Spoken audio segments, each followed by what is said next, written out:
Hello, I'm Gav. I'm Dan. We're the Slow-Mo Guys, and this week on the Super Slow Show, what have we got, Dan?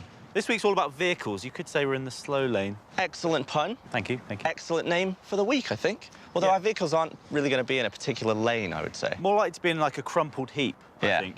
But crumpled heaps look much better in slow motion. We're going to be shaving the top off a moving truck and crashing two cars together as fast as we can. I'm excited. Me too.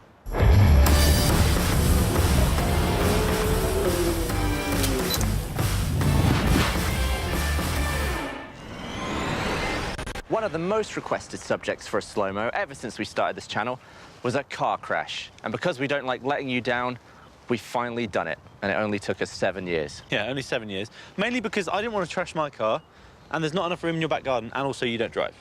This is correct. So we had a word with our special effects team. They said we can get a 25-mile-an-hour speed on each car for a 50-mile-an-hour impact. Yeah, we were like, no. We don't want a fender bender. We want to annihilate the cars. Can we double it? And they said, now we're talking. So now we're about to film a 100-mile-an-hour head-on impact at 1,000 frames a second. And we've even got the tight angle running at 2,000. Ain't that nice? Cheeky. Let's look at our setup. People may be wondering how we're going to manage to crash two cars into each other without anyone driving them. The method we've got is we've got a tow car here, or a truck. Beastly. Beastly. And we've got two cables coming from it, here and here. They go from the end of the truck through this pulley to one of our cars, and then through this pulley to the other car. So they're going to come in at the same direction. So as this car drives off into the distance, the cars just get pulled straight into each other. So this truck will drive off. When it hits 50 miles an hour, the cars will be about 14 feet apart, at which point this metal cable will turn to be taut, and it's going to unlock this so that it doesn't rip the back of the truck out. Quite a feat of engineering, all this. It really is. It's quite elaborate, but it's going to work, essentially, because we need to guarantee that they're going to hit in the right spots so that we can get it on the Phantoms. It's true, because one of our angles is pretty tight. Yeah. Pretty tight. OK, so you're responsible for this car. Yeah, I came up with a little bit of character design for the guy who would drive this car. OK.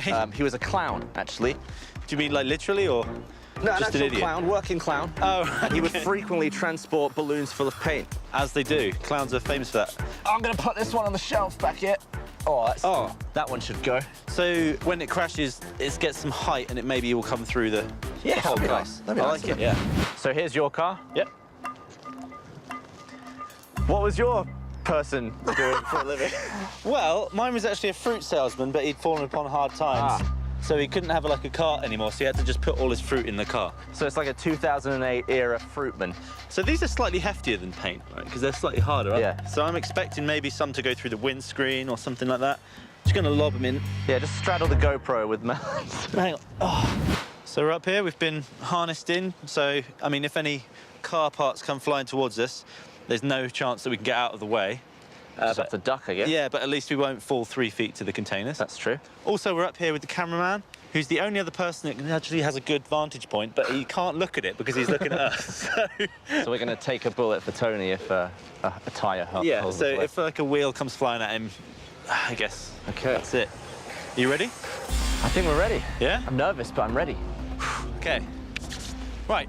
3, 2, 1, go! Off he goes. Oh, no, the concrete's moving. Is that an issue? I think so. It's an issue. Oh, man. Oh. That didn't work. The concrete moved. Oh, man. So the sort of anchorage point on the concrete wasn't heavy enough. So I imagine... Dragged it. It dragged it like 15 feet almost. Because it missed our Phantoms. I think we're going to have to do it again. Yeah. Thankfully, it'll be really cheap and not a big deal in any way. And just like that, some time has passed.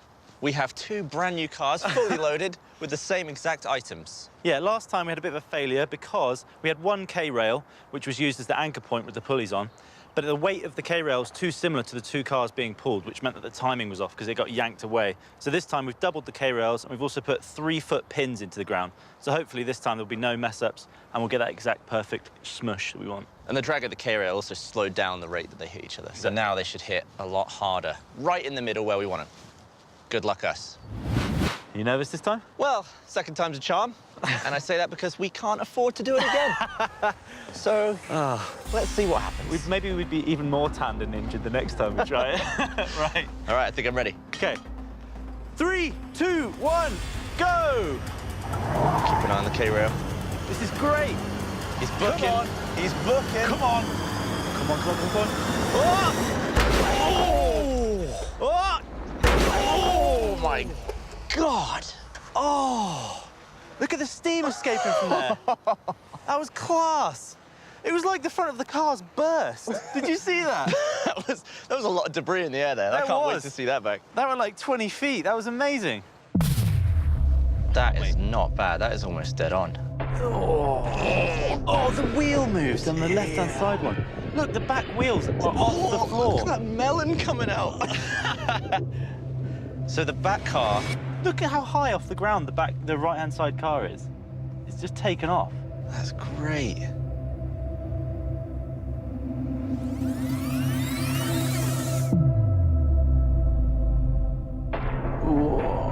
Look at the front wheel there, just gets smushed, and then all these melons go flying. Oh, and the melons pushed loads of shards of glass out. Wait, so it wasn't even the crash that smashed the glass, it was the melons hitting the glass that smashed it? You would not want to be in there. No, and I'm glad no one was.